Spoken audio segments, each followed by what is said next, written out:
Hey les bambing, j'espère que vous allez bien, en tout cas moi ça va nickel. On se retrouve aujourd'hui pour une nouvelle vidéo sur les qualifications zone Europe pour la Coupe du Monde 2022 au Qatar. Pas mal de matchs à analyser, des matchs assez intéressants mais pas de grosses confrontations entre deux grosses nations mondiales.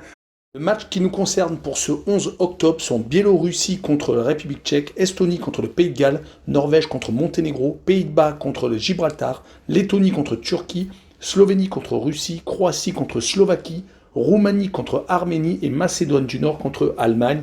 Et comme vous en avez l'habitude, les autres matchs sont en description. Il y en a très peu cette fois-ci, mais il y en a encore en description. Je vous donne à chaque fois un score exact et une cote sécurisée. Mais avant de commencer, n'hésitez pas à vous abonner à ma chaîne, à mettre un petit pronostic pour les comparer à mes analyses et également lâcher un petit pouce pour référencer la vidéo. N'oubliez pas qu'en description, vous avez mon lien Telegram. Vous cliquez dessus et vous nous rejoignez. Et tous les jours, je vous donne 2 codes safe et une code fun. Je vous donnerai sur chacune de mes vidéos un score exact et une cote sécurisée ou fun par match analysé. Je vous recommande également de jouer mes cotes en match simple pour éviter des surprises lors d'éventuelles combinaisons malheureuses.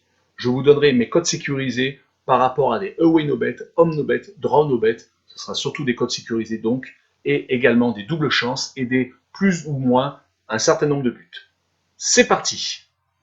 J'aimerais mettre en avant un nouveau partenariat avec un site d'actualité sportive où plusieurs sports sont abordés, comme le football, le basket et la NBA en particulier, le tennis, la boxe. Vous pourrez également y trouver tous les résultats de vos matchs en live score, c'est ultra complet. En tout cas, c'est là maintenant où je me rends. Et également, vous trouverez les cotes de bookmakers comme 1xBet, Interwetten, bwin, Bet365 entre autres, qui sont réactualisés en live. Franchement, allez-y, surtout que le site est en train de se lancer. Il y a également une boutique qui est présente où vous pouvez acheter des équipements sportifs et il y aura bientôt une billetterie qui sera en place où vous pourrez acheter, vendre, voire échanger des places, que ce soit de concerts ou de matchs. Et bientôt sera mis en place un jeu concours où vous pourrez gagner le maillot de votre équipe favorite, peut-être le billet du match de foot de votre équipe favorite, et également un code promo pour une grande enseigne de vêtements de sport. En tout cas, n'hésitez pas à aller en description, vous avez le lien de ce site qui s'appelle Passion Sportive et n'hésitez pas à y aller. Commençons par la Biélorussie qui rencontre la République tchèque. Les Biélorusses restent sur 5 défaites consécutives. Dommage, car à chaque fois, à part le 8-0 encaissé contre la Belgique, ils étaient sur des défaites assez courtes, ne passant pas loin de l'exploit comme contre le Pays de Galles. Avant cette série de défaites, ils avaient réalisé des résultats assez intéressants. C'était à domicile, entre autres, avec des victoires contre le Kazakhstan, la Lituanie et la Estonie. Mais c'était bien entendu lors de matchs contre des équipes de même niveau, voire en Ligue C. Car c'est vrai qu'avec la Ligue des Nations, les équipes seront groupées par niveau et par poule, leur permettant de progresser. On notera tout de même que leur défaite en Estonie est une contre-performance car ils avaient réussi à s'imposer au match aller. Ils rencontrent la République tchèque qui avait réussi un bon euro, assez surprenant d'ailleurs car on ne les attendait pas à ce niveau, mais ils ont été éliminés par le Danemark après avoir réussi à éliminer les Pays-Bas. Et depuis le retour à la réalité, ils sont sur 4 matchs disputés. Une seule défaite c'était en Belgique, ce qui est un peu logique par rapport au niveau des Belges. Et ils sont sur 3 autres matchs sans défaite. Une victoire contre les Biélorusses à domicile et 2 matchs nuls contre l'Ukraine et le Pays de Galles à chaque fois à domicile. Certes, c'est un petit peu des déceptions par rapport à ce qu'ils ont montré à l'Euro, mais ce n'est pas si mal que ça. Ce sera quoi qu'il arrive très dur pour se qualifier car ils ont fait beaucoup trop de matchs nuls et ils n'ont surtout qu'une seule victoire. Mais je vois quand même les Tchèques s'imposer en Biélorussie 2-1 et je les vois encore infliger une défaite courte à la Biélorussie. Par contre, en code sécurisé, je vois le plus de 1,5 but pour la République tchèque sur le match. Continuons avec l'Estonie contre le Pays de Galles. Les Estoniens viennent de réaliser un exploit en battant la Biélorussie lors du dernier match. Ça faisait très longtemps qu'ils n'avaient pas gagné une seule rencontre. Là, ils viennent d'enchaîner 2 matchs d'affilée sans prendre de but. C'est vraiment la superbe période pour les Estoniens. Ils viennent d'enchaîner un 0-0 au Pays de Galles et donc une victoire 2-0 à domicile. Ils restaient sur les 6 derniers matchs, sur 4 défaites et 2 matchs nuls. Par contre, quand ils rencontrent à domicile une équipe un peu consistante comme la Belgique, comme la République tchèque, c'est assez compliqué. Les 2 dernières fois, ils ont pris un 6-2 et un 5-2. Donc là, ils jouent contre le Pays de Galles qui viennent d'accrocher donc chez eux 0-0 comme je l'ai dit un peu plus tôt. Ça va peut-être être compliqué de réaliser un nouvel exploit.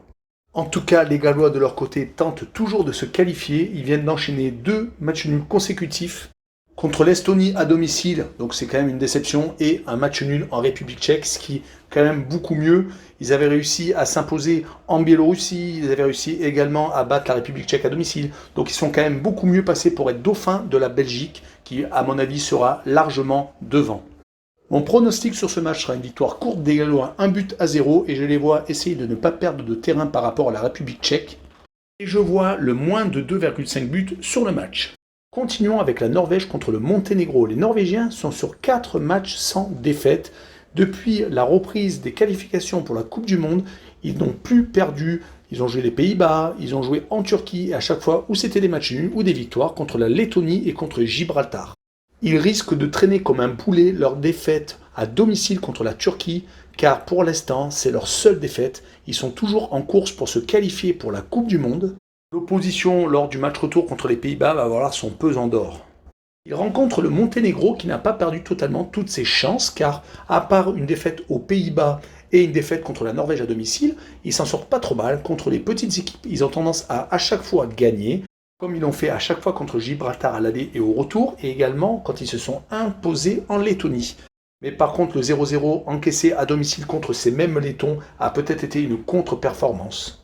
On notera tout de même que sur les 8 derniers matchs à l'extérieur, une seule défaite c'était aux Pays-Bas et ils ont réussi tout de même à accrocher la Turquie à l'extérieur, la Bosnie-Herzégovine en match amical.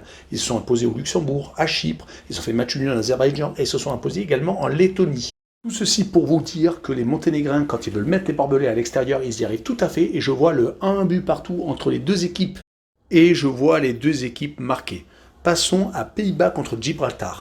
Les Pays-Bas avaient réussi une très bonne entame d'Euro avec 3 matchs à domicile et 3 victoires, mais malheureusement, ils ont été calmés assez rapidement en huitième de finale par la République tchèque. Depuis, ils sont un peu revenus aux affaires, ne perdant aucun match, faisant de suite un match nul en Norvège, et après de suite ils ont déroulé victoire 4-0 contre le Monténégro, victoire assez facile contre la Turquie 6-1, et une petite victoire en Lettonie, mais qui assure le coup.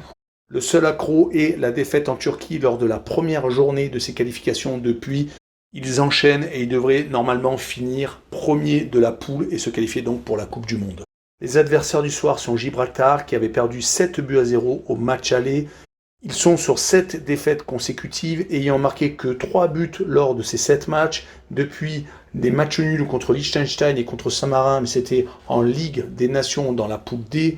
Ils n'ont plus trop touché terre. C'est vrai que c'est compliqué quand ils ne jouent pas contre des équipes de leur niveau. En tout cas, sur ce match, je vois un 5-0 des Pays-Bas et je vois le plus de 4,5 buts sur le match. Poursuivons avec la Lettonie contre la Turquie. Les Lettoniens sont malheureusement la deuxième équipe plus faible du groupe, Gibraltar étant bien entendu dernier. Eux, ils sont juste avant. Ça va être compliqué qu'ils gagnent une place car je les vois quand même beaucoup moins forts que les Monténégrins, que les Norvégiens et que les Turcs. Sur les 7 derniers matchs à domicile, ils n'ont gagné qu'une seule fois, c'était contre Gibraltar. Sinon, ils ont enchaîné des matchs nuls comme contre les îles Féroé, même perdant contre Malte à domicile.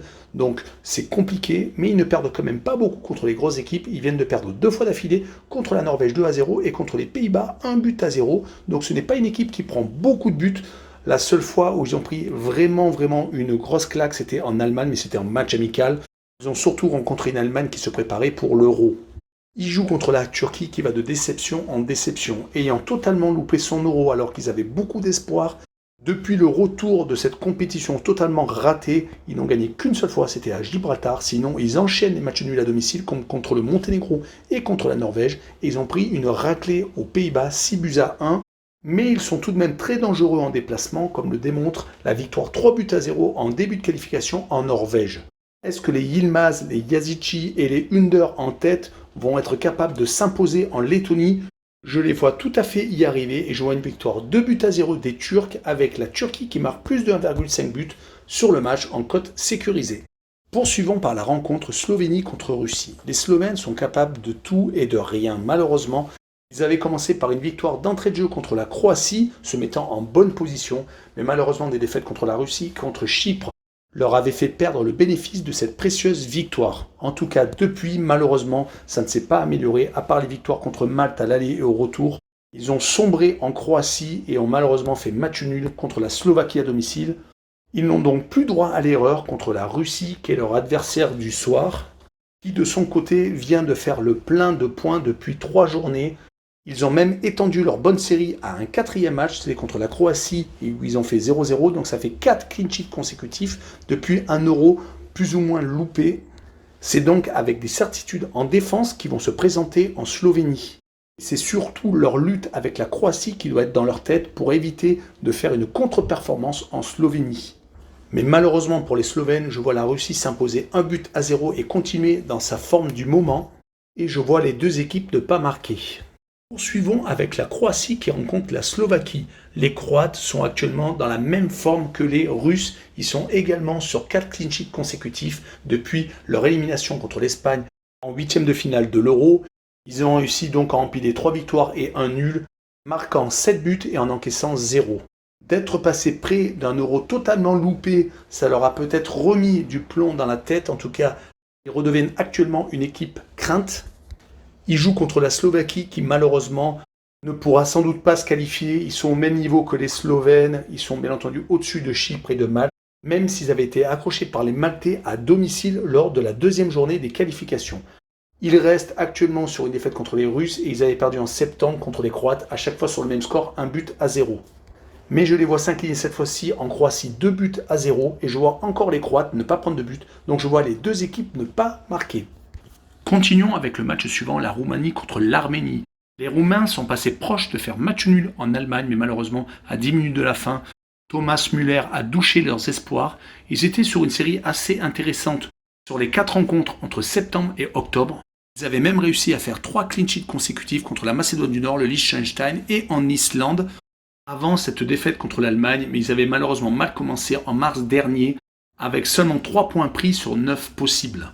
Surtout qu'ils ont un adversaire très compliqué à jouer actuellement, car les Arméniens avaient commencé de façon parfaite lors des 3 premiers matchs, occupant même la première place du groupe avec des victoires contre le Liechtenstein, l'Islande et contre la Roumanie. Ils avaient même débuté par un 0-0 en septembre contre la Macédoine du Nord en déplacement, mais malheureusement le 6-0 contre l'Allemagne leur a fait rappeler qu'ils étaient à des années-lumière des Allemands, mais depuis encore 2 matchs nuls. Un contre le Liechtenstein à domicile, c'est peut-être une déception, mais ils viennent d'accrocher l'Islande en Islande, 1 but partout. Et sur cette rencontre, je les vois tout à fait accrocher le match nul, je vois même un 0-0 entre les deux équipes, et je vois la double chance N2. Finissons avec la Macédoine du Nord contre l'Allemagne. Lors de l'opposition allée entre ces deux équipes, la Macédoine du Nord avait réalisé l'exploit avec un doublé de Pandev, son attaquant vétéran. En fait, dans ce groupe, ils n'ont perdu qu'une seule fois, c'était en Roumanie lors de la première journée. Depuis, ils n'ont plus connu la défaite, ayant fait 3 matchs nuls depuis la reprise en septembre contre l'Arménie, l'Islande et la Roumanie, et ils ont réussi à s'imposer contre le Liechtenstein 4-0 en déplacement, mais ils s'étaient imposés également 5-0 à domicile, mais c'était en mars. Ils vont sans doute tout donner contre les Allemands, car s'ils remportent encore une victoire, ils seront peut-être bien placés pour se qualifier pour la Coupe du Monde. Mais malheureusement, les Allemands ne se laisseront pas faire. Ils sont passés tout proches d'un match nul contre la Roumanie, après avoir repris de façon parfaite les qualifications pour cette Coupe du Monde, avec 3 victoires en 3 matchs sans prendre de but, donc 3 clean sheets consécutifs. Ils se sont donc rattrapés de leur revers à domicile contre la Macédoine du Nord. Je vois donc sur ce match une victoire 2-0 des Allemands et je vois le moins de 3,5 buts sur la rencontre. Voilà, on en a fini avec cette vidéo. N'hésitez pas à venir nous rejoindre en description. Vous avez le lien Telegram et également l'actualité sportive sur le site Passion Sportive. Et également abonnez-vous. Ciao les bambins!